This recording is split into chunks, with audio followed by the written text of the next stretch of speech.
Looking to break into or advance your career in cybercrime and cybersecurity? Push your career forward with a master's degree in cybercrime and digital investigation from Michigan State University. Experience a nationally ranked program taught by world-renowned researchers and practitioners that can help you play a role in combating cybercrime and advancing justice for victims. Designed to be completed in as little as 2 years and in a flexible online format that can work around your schedule. Visit cj.msu.edu to learn more. Welcome, everybody, to the Crossing the Firewall podcast. My name is Tom Holt. I'm a professor in the School of Criminal Justice here at Michigan State University, and I am here with my two wonderful co-hosts, as always. I'll let Taylor lead off. Hi, everyone. I'm Taylor. I'm an assistant professor here at Michigan State, and I'm an associate with the Center for Cybercrime Investigation and Training. And I'm Dr. Rachel McNealey. I'm an assistant professor in the School of Criminal Justice and an associate with the Cyber Center. And we have a very special guest with us today. We have Johannes Bauer, who is the Quello Chair for Media and Information Policy in the Department of Media and Informatics here at MSU. He's had a very long career studying technology and policy. He's had a lot of different hats in his time at the university and even has some experience in the federal government. And so it's going to make for a really interesting discussion today. Thank you for joining us, Johannes. My pleasure to be with you. Yeah. So tell us how you got interested in studying technology. Well, my origin story is that I actually started out training to be an engineer. And then after 5 years, I decided engineering was not to my liking and I wanted to have a stronger social science component. And interestingly, the two really blended. So I moved into economics, and economics and engineering are really two flip sides of a coin. Both disciplines, at least the mainstream of those disciplines, are oriented in finding the best solutions to a problem that often has some scarcity aspects to it. So they use optimization tools that are very much alike. And I always benefited in my social science research from my engineering knowledge initially. Later on, my interest in social sciences expanded beyond that mainstream economic paradigm. So I would consider myself now more of an institutionalist, much more interested in how law and economics, norms, the politics of a society influence economic outcome and overall human flourishing. That's really what I'm most interested in. What can we do? What's the agency that we have as individuals, as communities, as organizations, as society to improve human flourishing? And what's been your focus in your time here at MSU? What have you been most interested in studying? So that has moved with the field. I mean, I was hired as a professor in the department of what was then called telecommunications, and which was already a change from earlier on when it was called radio, TV, and film. And so it just reflected sort of historically how these media and information technologies evolved over time. From radio, broadcasting, cable TV. When I came, the internet was emerging as a technology. There was a strong sense that the traditional regulations of telecommunications were inadequate. It was the discussion leading up to the first major reform of the Communications Act of 1934, which was done under Bill Clinton. Became known as the Telecommunications Act of 1996. Actually, we just passed the 30th anniversary of that act. And it's amazing that for more than 60 years, no major reform took place in communications law. And so by the 1990s, that law was hopelessly outdated. And but finding the compromise and the consensus on what the new model should be took a very, very long time. It took them, the first efforts, in fact, started in the 1970s, and then it took until the 1990s to find a compromise language. By then, the problem pleasure was so hard, and the frustration with the old rules was so hard that everybody was willing to compromise. Now, it turned out that act, this is kind of when I entered the stage at Michigan State University, approximately. That act also was based on some assumptions that did not hold for much longer, right? A few years later, some of those assumptions collapsed. The internet became a much more important communications platform. The internet had sort of evolved behind sort of the traditional telecommunications, outside of the traditional system of regulation. In fact, that law in 1996 established that the internet should evolve unfettered by federal and state regulations. So this was the 1990s. the neoliberal paradigm, the policy order was very strong. People on the political left, political right believe that free market forces, as little as possible of regulation, would open trade, international trade, would be to the benefit of everybody. And to a large degree that worked, but the model also had its embedded flaws, right, that we saw later on. But at that time, all these basic principles of extending competition as far as possible were really driving that law. And some of the problems that we are currently facing in media and information policy are, we could say, unintended consequences of the path that legislation took.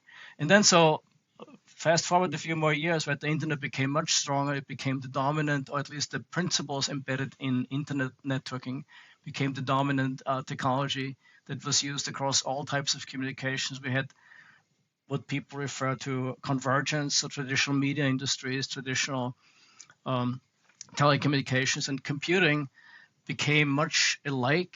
That meant more players, new players, the big tech companies came into the picture. And so my own research shifted more to internet governance issues and internet policy issues. And more recently, because of what we now refer to collectively as AI, which is in fact a family of capabilities, and it has many, many faces. It's often overly simplifying to speak of AI as such.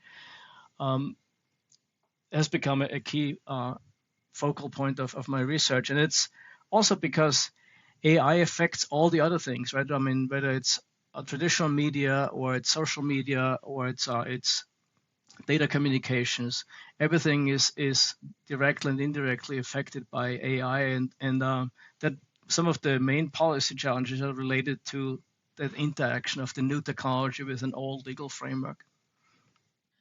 So this semester I've been doing a lot of reading on Section 230 and how law has really played a role in mapping what the internet looks like, and especially our role as the United States in more of a global conversation. So I'm interested in your thoughts on how does the US and our policy play a role in the global development of something like the internet? Has it been shown on a global level, our kind of part to play in that, and has it expanded, right? Has our kind of regulation and our approach become norm, or are we the outlier?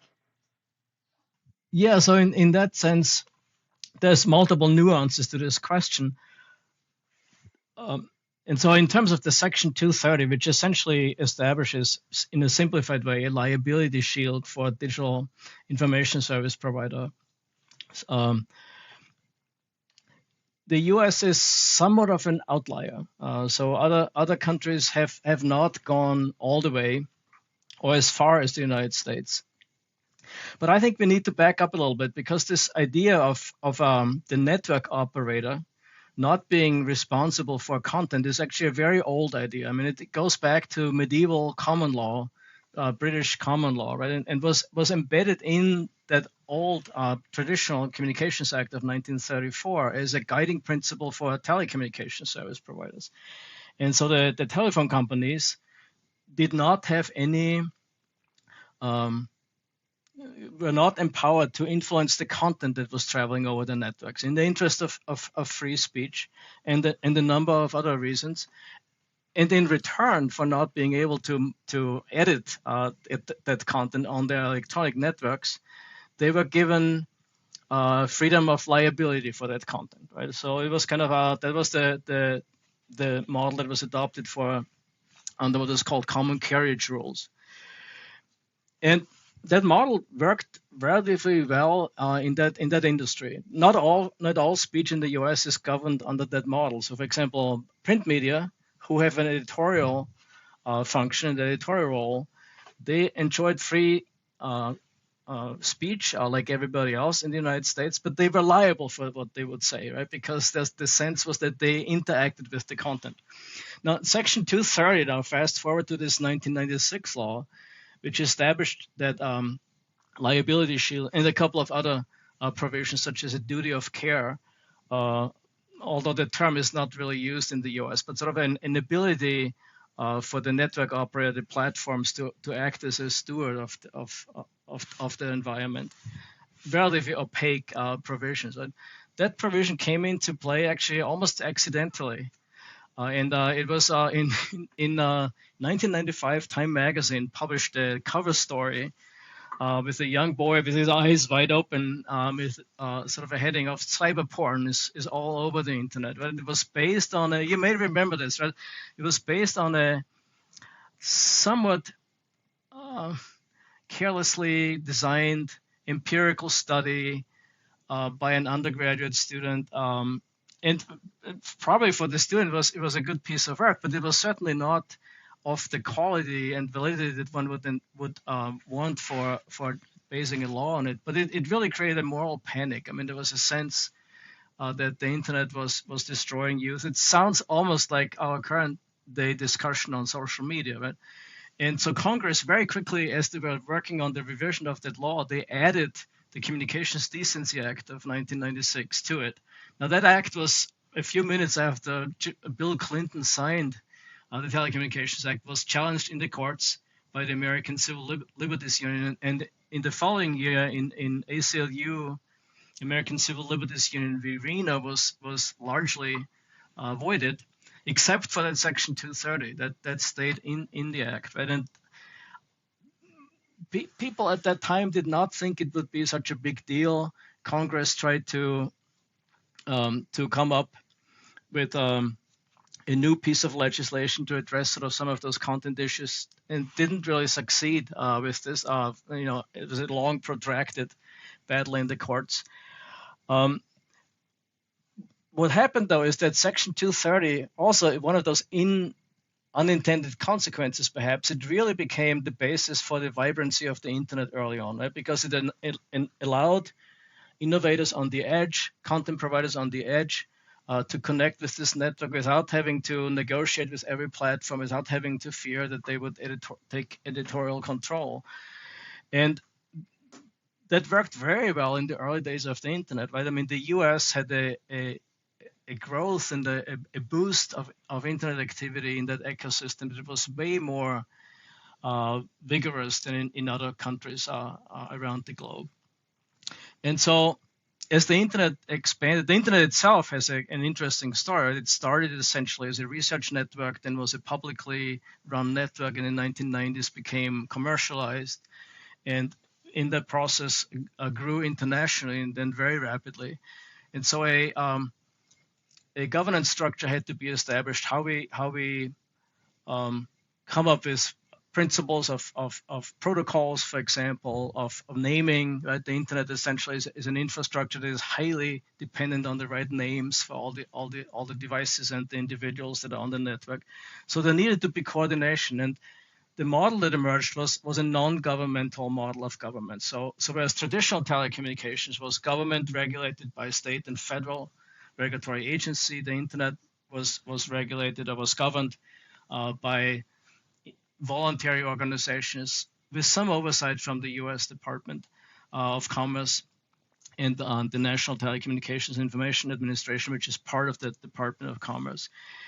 And that model scaled initially, but in the 1990s, other countries did not feel comfortable with that model. They felt that one of the main bodies that by then had been established in 1998, the Internet Corporation for Assigned Names and Numbers to orchestrate the numbering space, was seen as too much under the control of the U.S. government. And so a kind of slowly resistance started. And in 2001 and 2003 and 2005, the United Nations stepped in and called a conference called the World Summit on the Information Society, a two-phase conference, one in 2001, in 2003, one in 2005. And there the pushback by other countries started. Right? And so they wanted to have a different model where maybe the libertarian American model that was very much inspired by the famous quote by John Perry Barlow, right? I mean, that about the Declaration of Independence of Cyberspace.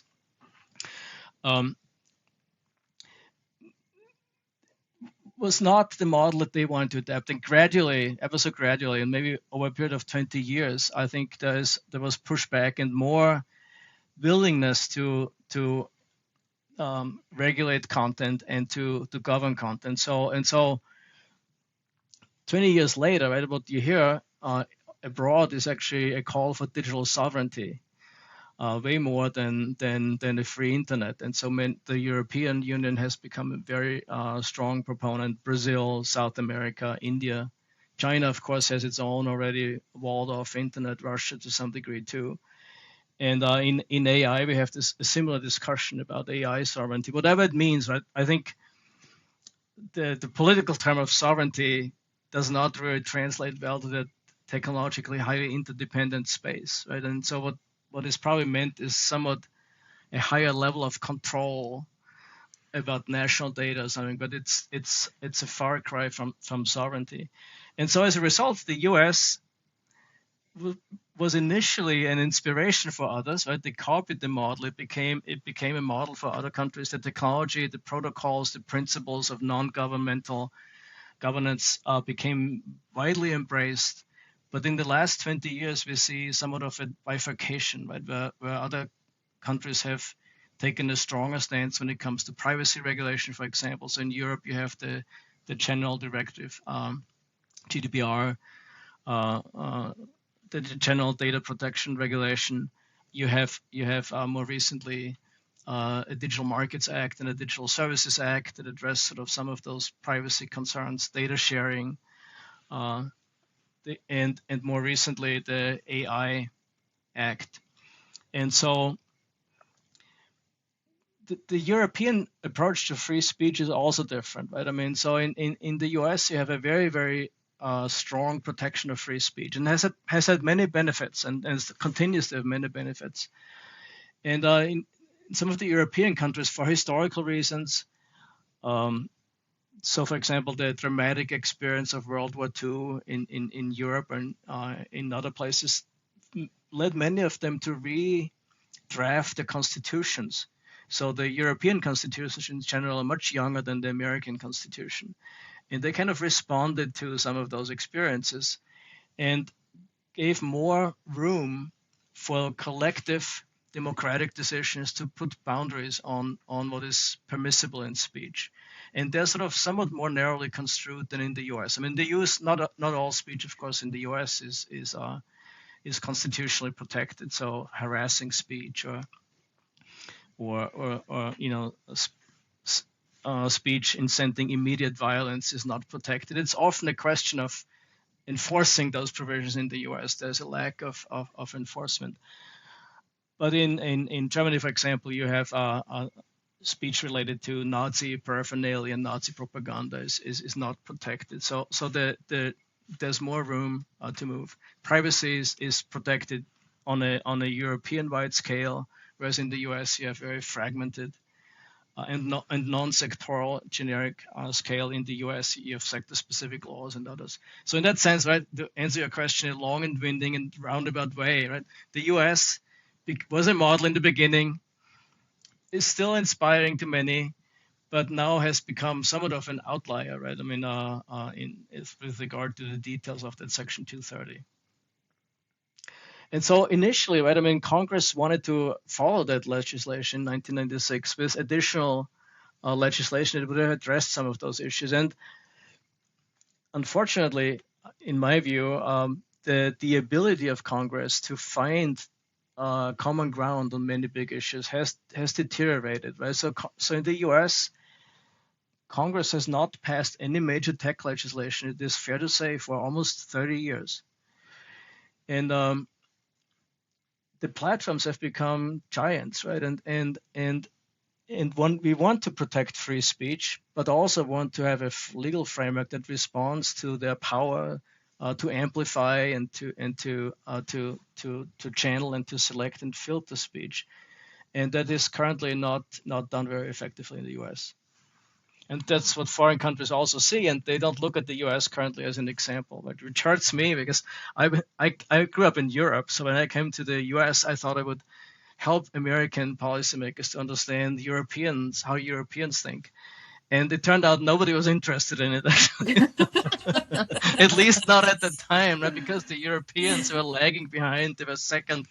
They didn't really have the innovative ideas. And then after I lived here long enough, the Europeans were really interested in what the Americans did. So the Telecommunications Act, the subsequent industry restructuring, the growth of the internet, all these fantastic developments, they caught their attention. Wireless, right, which is a big issue, or space communications. There's many areas in which the US still leads in communication policy. And they started to invite me back to explain to them how American policy works now. So now the European came back. Full circle. Yeah, full circle. In the meantime, though, there's less interest in what the US is doing. And I can see that very, very clearly. There's more of a sense that other countries have to find their own ways and ways that are compatible with the cultural premises and the values and norms. Mm-hmm. The lack of movement in terms of legislation is something we talk a lot about in terms of cybercrime, because today in 2026, the main, omnibus federal law applying to hacking is from 1986. It's the Computer Fraud and Abuse Act. And particularly when we're teaching students about it, right? You think this is a modern emerging problem. There must be more recent laws, and there just really has not been any major movement. But I think it's that tangle of freedom of speech. How do we regulate all these new forms of technology, and all of that? But related to that, so as we design policy, well, I say we, and I'm certainly not a policy researcher, but as policies being designed in the modern era, what is the prevailing priority? Is it attending to harms, like moral and social harms posed by things like AI, or more of the economic impacts like job replacement and job loss? I'm interested to know what kind of the main focus is in that regard. Yeah, no, it varies, right? So the US currently does not have a strong framework to govern AI. There was a big change from the Biden administration to the current Trump administration. Under Biden, an executive order, the longest executive order that was ever passed, actually addressed AI issues, and it was strongly based on concerns about safety and in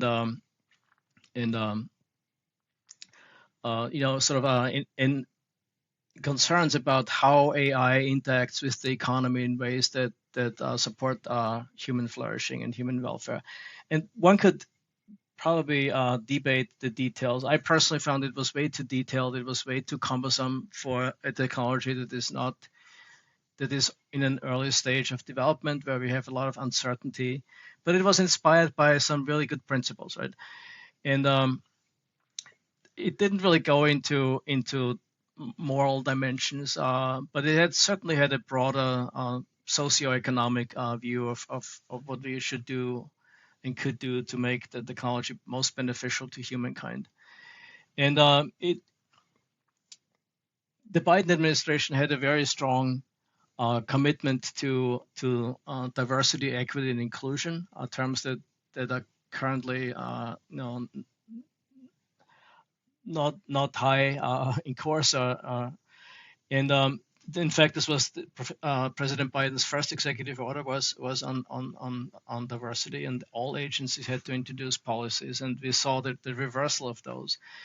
And so in that sense, maybe there was that sort of ethical dimension also to the technology, right? We do know that AI, because it's based on often historical data sets to train large language models in particular, right? So all the historical biases that exist in society are replicated in the large language models. But because when President Trump took office, the strategy changed, right? It was more driven by a race for global supremacy in AI, especially a race with China. And the framing of a race is probably not a very strong one, right? It's hard to imagine a scenario where one country or one region is able to sort of gain sustained supremacy in the technology. There's just too many pathways for technology to evolve. There's too many people working on it. And so that's but it has become a blueprint, right, for a lot of decisions. Competition, helping American industry to be competitive in a global way.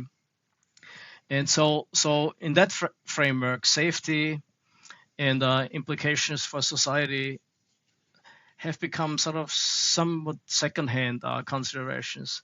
They're not completely missing, and if you look at some of the documents of the current administration, right, security, especially with the national security spin attached to it, is a big issue. Effects on the economy are a big issue, but it is much less mission-driven. Maybe you could call the Biden administration's approach as a mission-driven approach. It's a term that innovation policymakers have used since the late since the late 2010s, maybe as a rejuvenation of what we used to call industrial policy. That is to set a certain direction, and it's actually an interesting idea, right? Because digital technology, especially AI, is very versatile, very flexible. It can evolve in many different directions, right? And not all types of innovations are beneficial. And in fact, the term innovation until the 19th century was actually a negative term. It had a negative connotation. So innovation at that time was considered heresy. It was actually against some of the established moral principles. It was only with the mid part of the Industrial Revolution that we started to embrace the notion of innovation.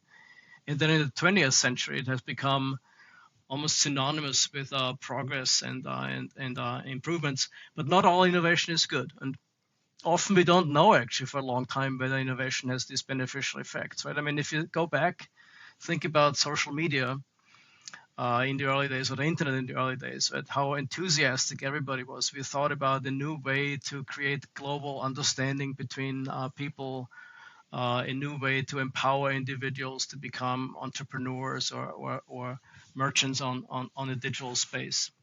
And some of this has happened, right? I mean, and that's the fantastic power of the internet, and of social media. But other aspects didn't happen as much, right? There's many unanticipated effects on perhaps a positive feedback loop that sort of amplified already existing processes of polarization. There's of course those concerns about mental health and learning and so forth, and many of those concerns, the research I must say is not very solid. But the research has a lot of empirical and methodological problems.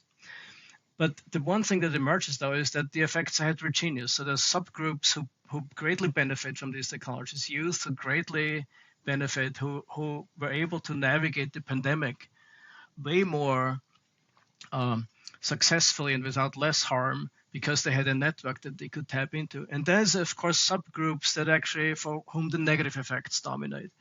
And so it's one of those problems that you cannot really fix, right, with just one solution. There has to be some differentiation. But as soon as you start to look at this, the question arises, well, how do we reconcile this with our principles of free speech? How do we reconcile this with our principles of privacy protection? Because almost inevitably, having a more heterogeneous governance approach would require to know more about the individual. In the US context, we haven't been able to solve this. So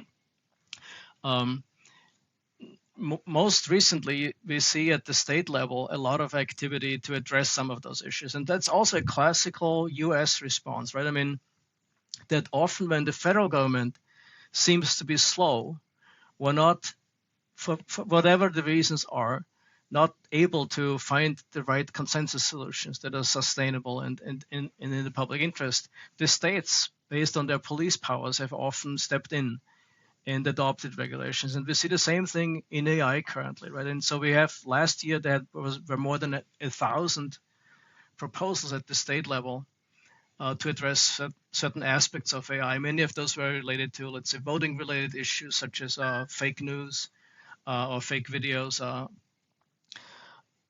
Many of them were related to child sexual abuse material. So these concerns about the potentially grave impacts of violent and sexually explicit content on minors.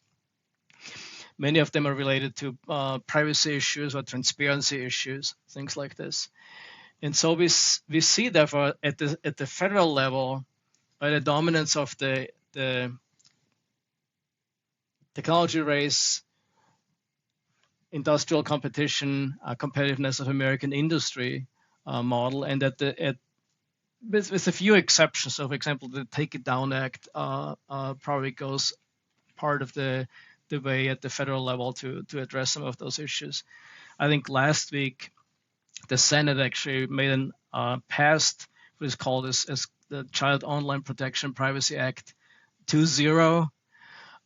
It's not. It has to go through the House and through the process there. But this is actually a major step forward, because that's one of the last laws that I can remember that it was passed in 1998 originally, that addressed sort of some of those technology-related issues. So maybe there's some movement there.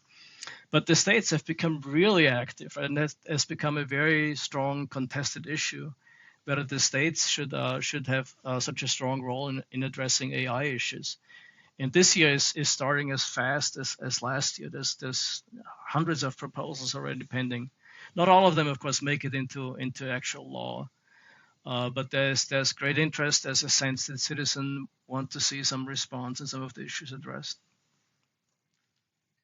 So something that really intrigues me about policy related to AI is the necessary component of infrastructure in it. I've found recently that a lot of the conversation around regulating AI use and what the appropriate, best case use is the impact that it has on power and water, right? How much energy it takes up. And so I'm intrigued to hear your thoughts on some of the push recently where it's not so much about regulating the device itself, but how or the models, right, the algorithms, whatever's, the internal parts of the AI, but rather the external parts, right, of how it's being housed. We haven't really seen that with technology before because nothing's ever been on such a dangerous scale, right, of having taken up so much. So, because we've lagged in research, particularly, or legislation, particularly related to cybercrime, I wonder if maybe that more physical infrastructure is gonna push for regulation. I wonder what your thoughts are there. Yeah, it's a very interesting question, right? And so in our own research here at the Quello Center that I'm with, we look at AI kind of as a full stack of capabilities, right? I mean, so as I said before, AI has many faces. It also has many layers, right? I mean, so generally we envision AI as a combination of resources where you have network and communication facilities, right? So that would be broadband connectivity, gigabit connectivity that connects individuals and devices. Then compute resources, software in data centers, for example. And then you have, let's say, foundation models that are sort of the basic workhorses, right? Currently, it's a lot of emphasis on large language models, but there's already an emerging new family of models that are often referred to as world models because they include more causal understanding of some of the world processes that we are trying to model. But it's a young approach, but promising in a sense. And then you have AI apps and applications, and then use cases, right? So there's multiple layers that need to be orchestrated and work together. And you're absolutely right that the physical costs are sort of enormous, right? And so there's a lot of uncertainty, though, where this whole train is going, right? I mean, so this belief in scale is critical to advance AI was really promoted by a company called OpenAI. And so their idea was that if they just had larger data sets they could mine, those neural networks, the deep learning networks, would be able to come up with ever more sophisticated responses to queries. And that to a large degree, that was correct. But most computer scientists nowadays think that there will be limitations to how far that language-based approach, which is really not an understanding of what's happening in the world. It's a statistical pattern recognition algorithm, right? That is imposed on large sets of data that is completely overfitting. But those models need massive compute power, right? They need massive data centers to run. And those large data centers, of course, need enormous energy and then also cooling resources. And so the technology, though, is again, it's not completely fixed, right? I mean, there's ability to influence the energy source that data centers have, the cooling systems that they use, and so forth. But we haven't figured out for the very largest size data centers. For example, here in Michigan, there's one that is run by an Oracle subsidiary, Chili Green, in Saline, in Washington Township. The proposal is to build a 1.4 gigawatt data center. That's almost the energy need of the whole city of Detroit, and that has potentially massive impact on energy bills and water resources and so forth, right? But I think it would be careless to say that energy costs will always, let's say for utility residential customers, will always go up if a data center locates near you, because it really depends on the situation. The power grid in the U.S.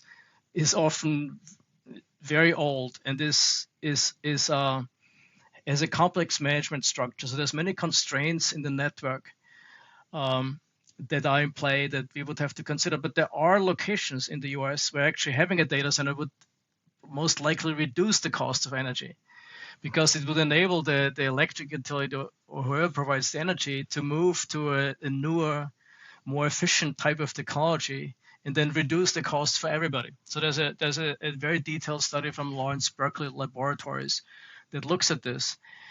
And but then there's other places in the country, right? If you already are close to capacity of your existing system, there's maybe no way to move to a better technology. It could well be that there will be upward pressure on utility costs. So the effects, again, will be heterogeneous, right? A lot will depend on the details. But local planning commissions also have some leeway, right? They could impose certain conditions on data centers. Likewise with water resources, right? I mean, an earlier generation of those big data centers had enormous water demands, and frequently you see in the proposals that these centers have, they're not very transparent about the water uses and how they will source the water and what the implications might be. And again, those who oversee the planning process would have more influence to require transparency and manage those processes well. They probably would go a long way. Is there any national or local effort currently to really change siting laws and environmental laws? Well, unfortunately, in my perspective, if anything, environmental laws are being pushed back, right? We're trying to simplify and reduce. And the logic there is probably is flawed, right? I mean, it's trading off perhaps some short-term benefits and short-term simplifications for future, as yet unknown, probably negative conditions that from all the research we have will be much more costly than addressing those issues up front. But sort of some of the smaller size data centers, for example, the one that we have here in Lansing, or that is being discussed in Lansing, the one by Deep Green, the British company, that is designed as an environmentally benign and friendly project, right? I mean, it will in fact help the Board of Water and Light improve its district heating capabilities, would actually even save them if all those parameters will be realized, right? That's currently a planning proposal, so things may change. But if all this is true, there's likely no effect on water resources or on because it's a closed water system that uses, I think, somewhere in the range of 5,000 gallons of water. And there will even be environmental benefits. And so communities probably could build on ideas like this and maybe at least come up with community benefit agreements, right? I mean, so community benefit agreements would be contractual agreements between, let's say, a data center and the community that establish certain paybacks for the community, whether it's tax revenue, whether it's contributions to some of the local spending projects, whether it's guarantees for utility rates and other things. And so right now it's hard to see whether we will have like federal or even state legislation along those lines. I mean, there's pieces and pieces. For example, Michigan again and 37 other states too established, let's say, tax incentives for those big hyperscale data centers. And those in Michigan, those benefits are tied to meeting environmental conditions and standards. So that's probably a reasonable model. But one could discuss the details and does it go far enough?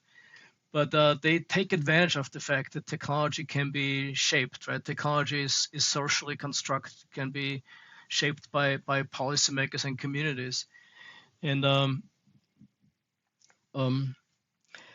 at the federal level,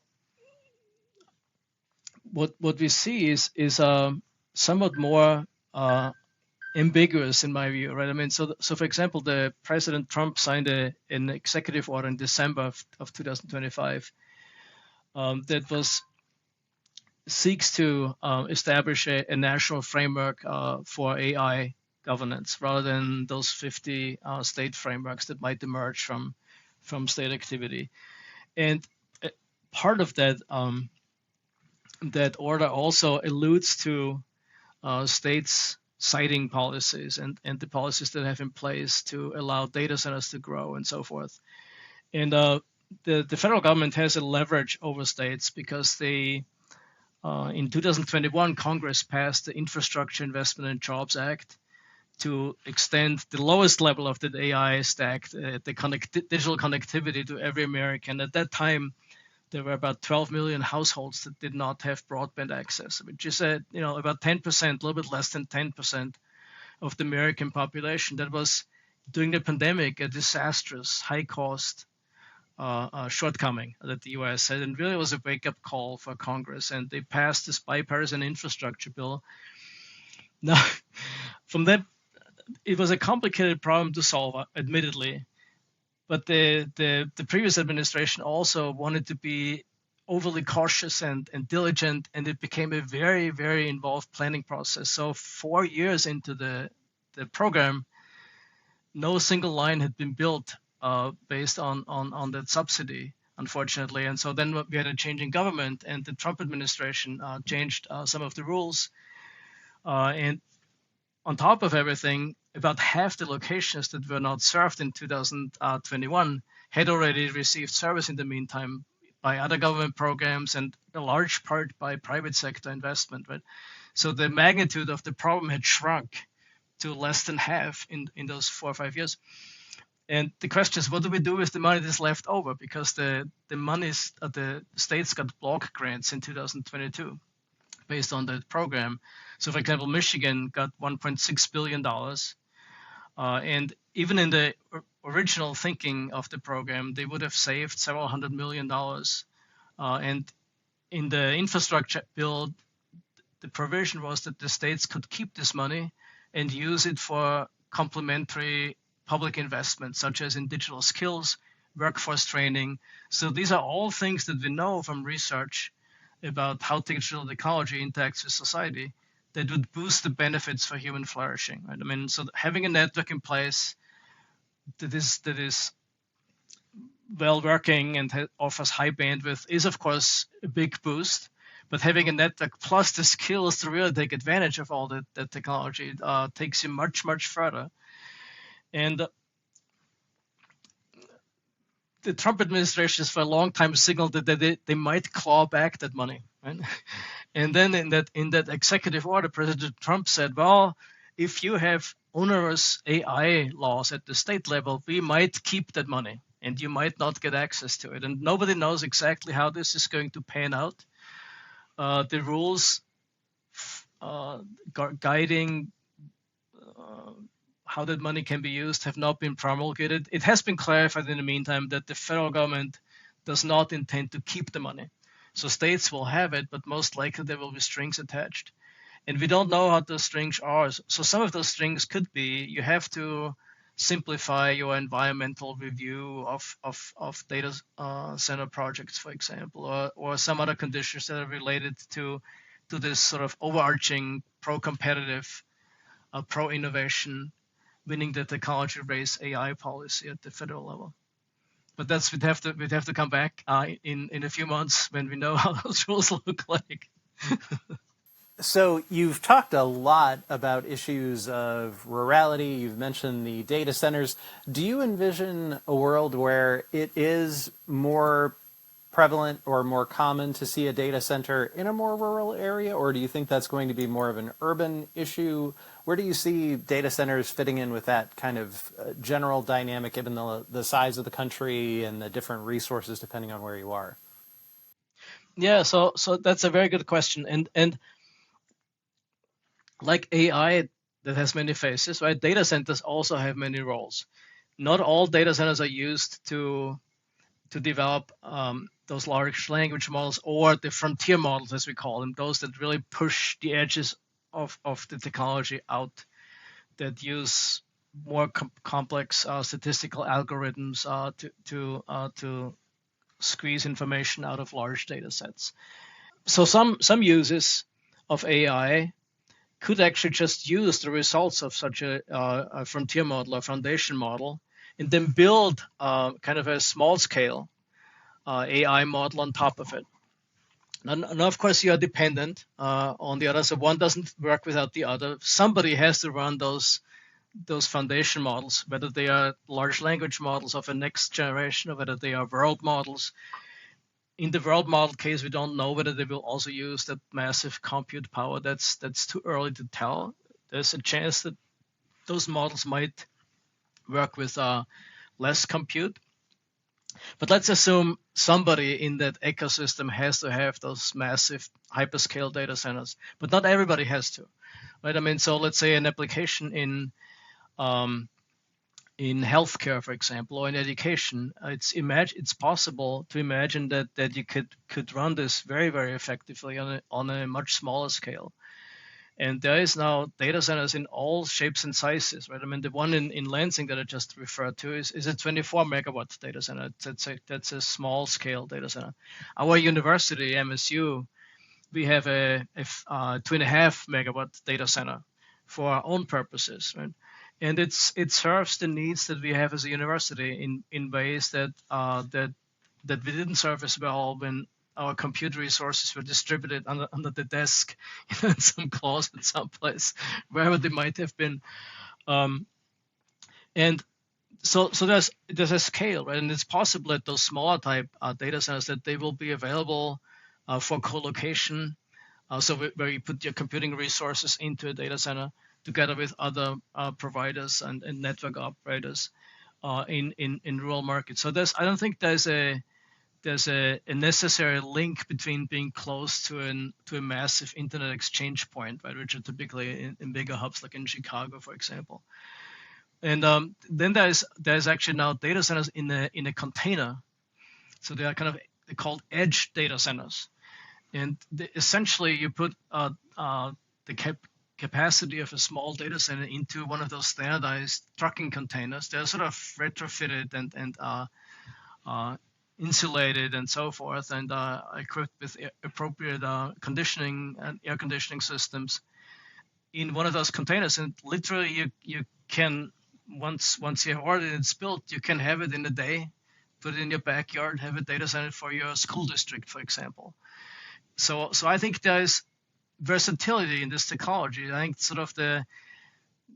we have been captivated by those massive venture capital investments and all the voices that try to nourish the hype to keep the investment resources going, to think only about one slice of that infrastructure.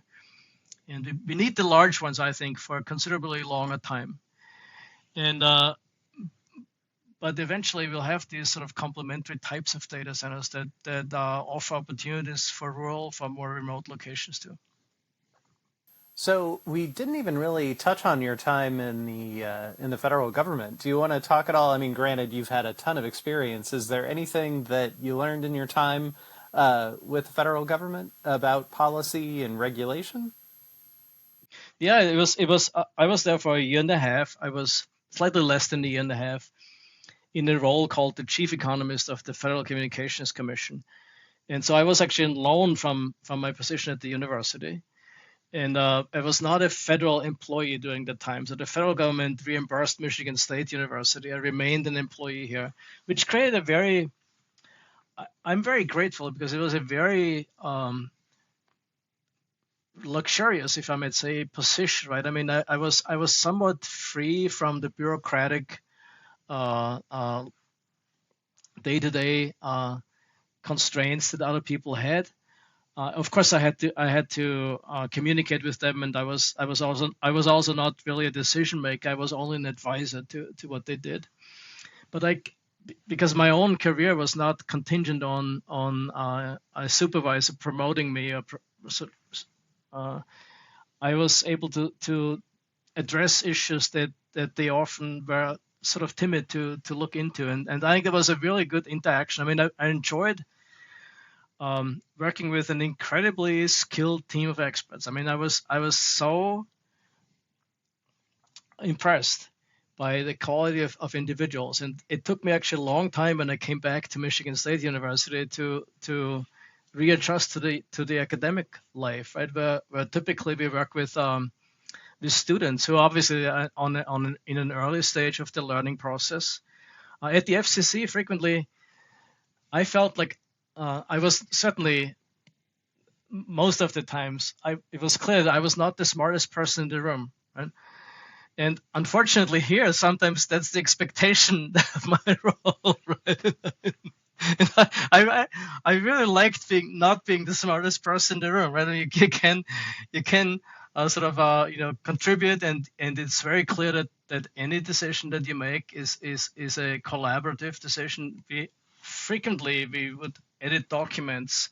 There were 30 of us working on one document in shared document mode, and that gives you a new sense of humility, a new sense of also sort of a professional quality that needs to be produced. And so, well, I was really impressed by the quality of people that I worked with, and they were fantastic colleagues, and came up with really good ideas. They were all motivated by serving the public interest. So that is at the level of staff is not fiction. That is really the motivation of a lot of the people. They were not concerned about their income level, even if they could have gone to industry and earn more money. The fact that they were working in the public interest was highly motivating.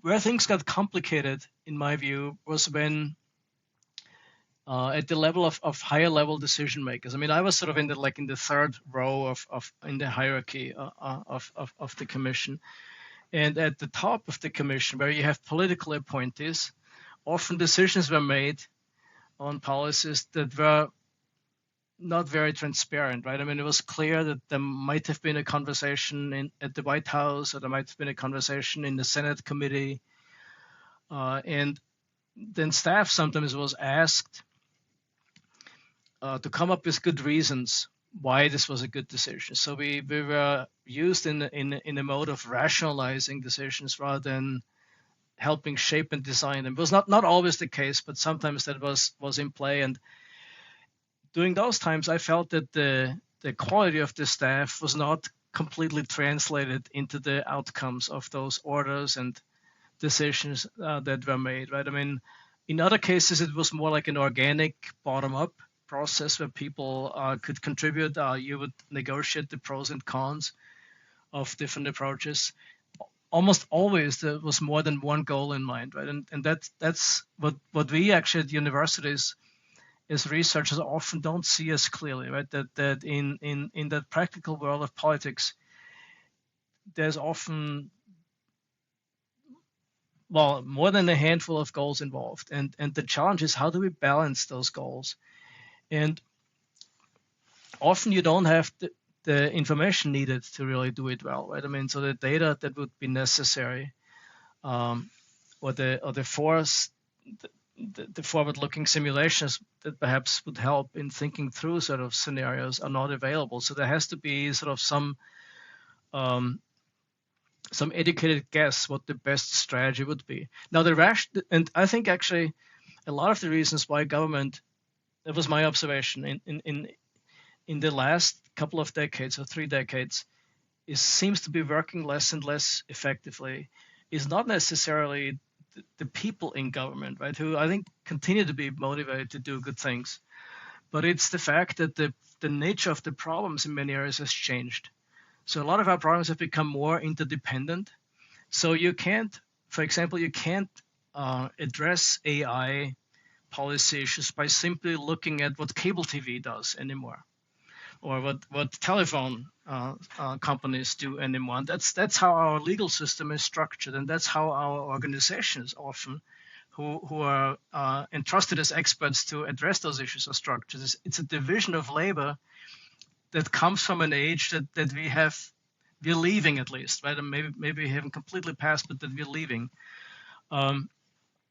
So for example, you cannot address a problem that we have, that rural households don't have broadband, and therefore the kids cannot really complete their homework and maybe disadvantaged in school. You cannot address it by simply giving them broadband, because you also have to look at how do they learn at home, how do they learn in school, do they have the right skills, right? And so we would need this interdisciplinary or cross-cutting collaborations between different types of government agencies. And that was one of the things that was very difficult to do at the FCC.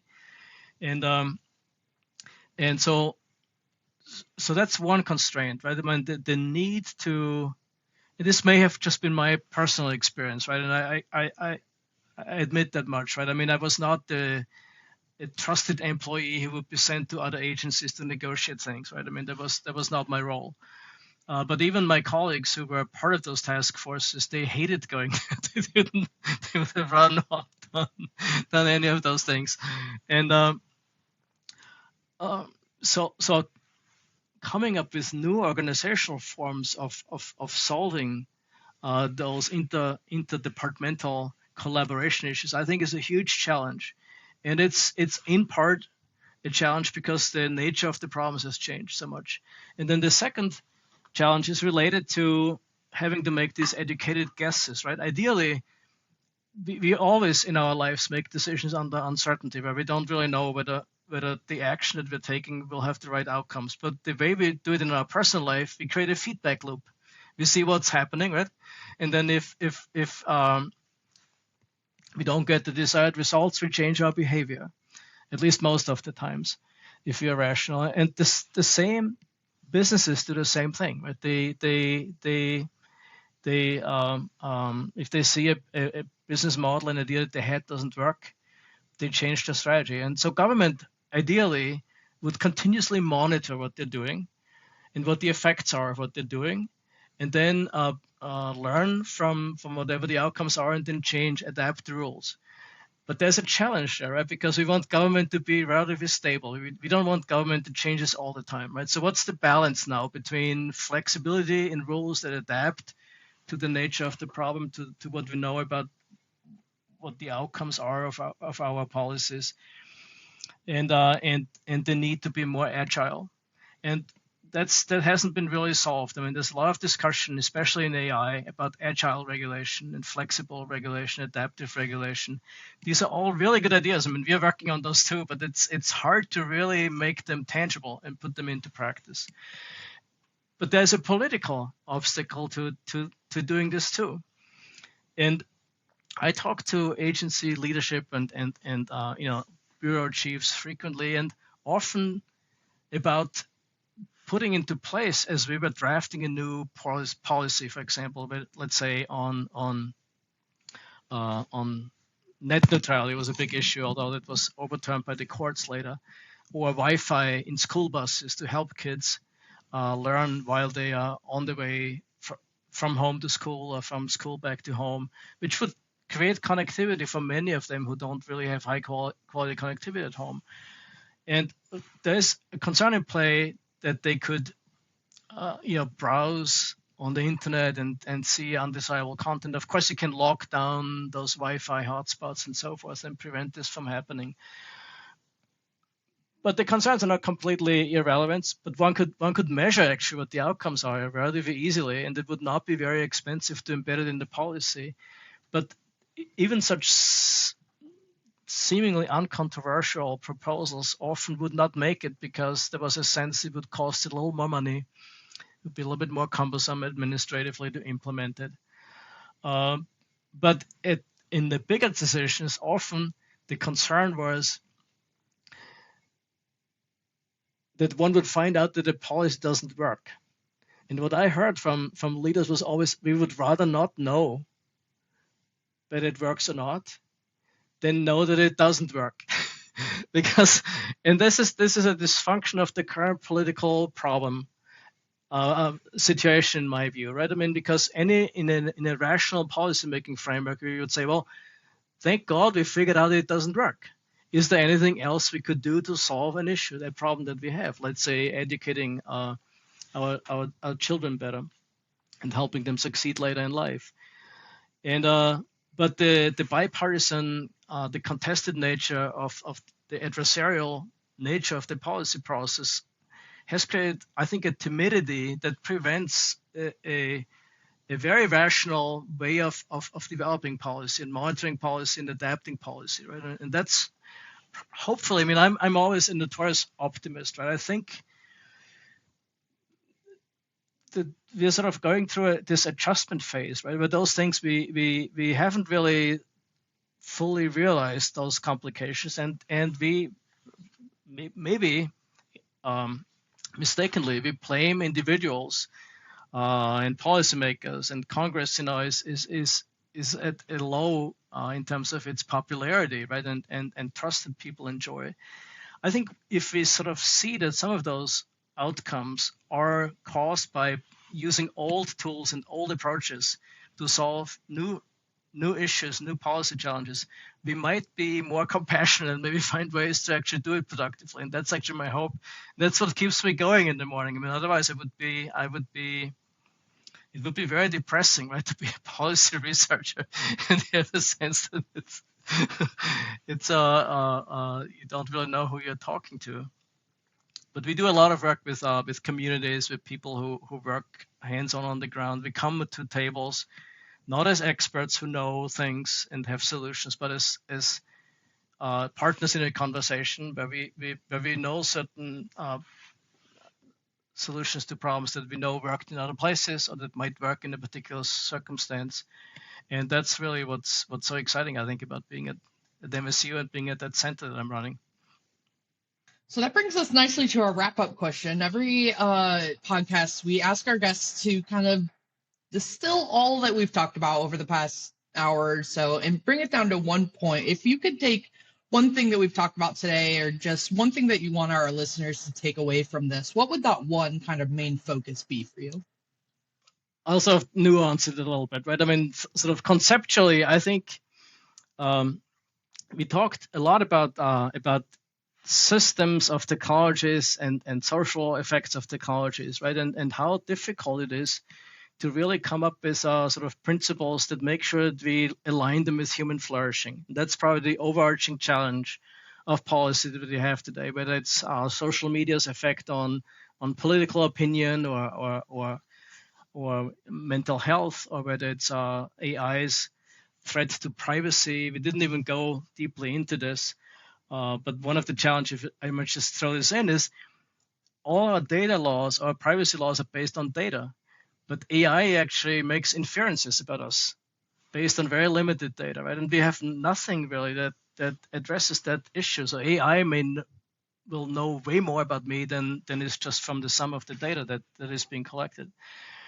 And so theoretically, as researchers, we need to have a more systemic approach to addressing some of those issues. And unfortunately, our disciplinary structure also is like government structure is often in the way of coming up with those interdisciplinary this cross-fertilization where we can jointly solve some of those issues.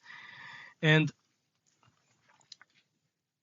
in those dynamic technologies that we talked about today, right? I mean, generally we have more agency than in past industrial technologies. They typically, a chemical process needs a certain set of ingredients, or making steel in a Bessemer furnace needs a certain type of a process that you need to follow. But these digital technologies really can be shaped to support human flourishing. And to do this well, we need like a true north. We need sort of some goal that we are aspiring to. And again, pointing back at the research community, I think we need more discussions on what the right ethics, the right definitions of human flourishing are, and how we can get there. And then within that framework, we should really it's my personal view, we should encourage entrepreneurship and innovativeness and playfulness. And likewise in policy, I wish we were able to get back to a situation where there's more willingness to collaborate on issues, right? And I don't want to glorify sort of times of bipartisanship, but I think as an increasingly complex and heterogeneous society, it's important to have this connective tissue, right? And so the U.S., for example, was very close to having an overarching privacy law last year, and almost everybody agreed, except for one state delegation, because that state already had a privacy law that was somewhat more stringent in some areas. And a lot of people who I know and I appreciate, right, from the advocacy community and privacy community, felt that was not a good service for the whole, right? I mean, it was they would have had to live with some compromises in terms of where they were themselves, and I think that ability we need to regain, and that's one of the overarching themes. I think sort of this ability to address complicated and complex issues in an innovative way that really sort of doesn't lose that orientation, alignment with sort of human flourishing. Well, this was really, really instructive. As a person who's familiar with various policies, this really helped orient me a lot better to some of the things I thought I knew. So this was super helpful. Thanks for coming on. Yeah, thanks for having me. This was very enjoyable, and I look forward to other interactions in other contexts. Absolutely. We'd love to have you back on again. I'm sure, especially with the data center question, that's going to be a big one. Yeah, thank you very much. Thanks for listening to the Crossing the Firewall podcast. This is a production of the Center for Cybercrime Investigation and Training in the School of Criminal Justice at Michigan State University, produced by J.J. Thomas. The thoughts and opinions expressed are those of the hosts and the guests and do not necessarily reflect those of the university. If you have a comment or a question about the show, please email us at crossingthefirewall@gmail.com. Also, make sure that you follow us on Instagram and LinkedIn for more information. And if you're enjoying us on your favorite podcast app, please make sure that you like the show and leave us a review so that way everybody knows what we're up to. And if you're listening in on YouTube, make sure that you like us and subscribe so that way you're staying up to date on everything that is Crossing the Firewall.